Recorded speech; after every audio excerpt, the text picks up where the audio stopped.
Hey guys, this is video, I think number 4 in this whole Conquering Psycho Diet Mentality little series that I'm doing. It's really just a series of answering your questions. But I touched on this at the end of the last video, and that is this idea of trusting yourself. And that's something that has really helped me in this journey, if you will. It's saying journey, that sounds so Oprah.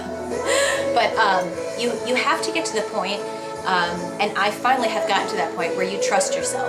Because if you've done what I did, you can get to the point where you've read so many books and you've listened to so many bloggers or watched people on YouTube, and you're so terrified that what you're doing is wrong and what you're doing is not going to work that you don't even think you can make a decision on your own.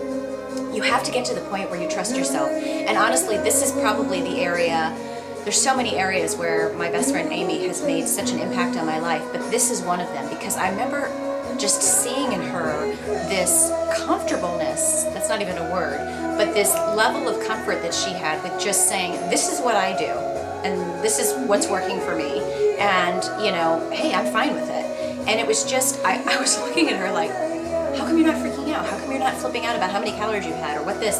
And yet then I watched her, here's me who's been so obsessed and following rules and freaking out, and I wasn't getting the results. And here's somebody that was a little bit more calm, cool, and collected, and just trusted herself to say, I'm going to do it. She trusted herself, and she was comfortable in that, and she has achieved the results. And I'll tell you, now that I'm feeling like I can say that, like, hey, I trust myself, I know what works for me, and if I'm gonna do this, if I'm gonna go here and I'm gonna, if I'm choosing this path, if I'm gonna go this workout routine, and this is what I'm mapping out for myself, I trust, like I'm going with what I feel and I trust it.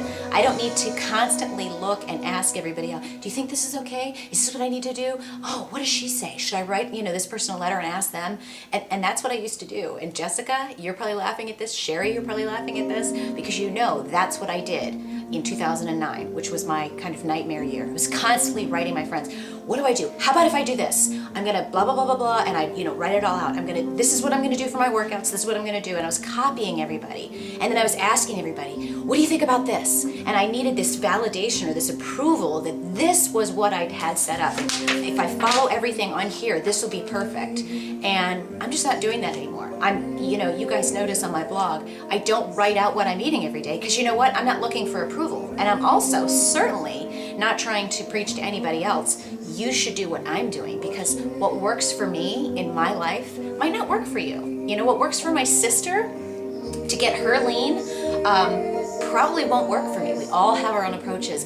I finally gotten to the point where I trust myself. And when you get to that point and you can own it, it's such a great feeling. So that's like part 3 or part 4.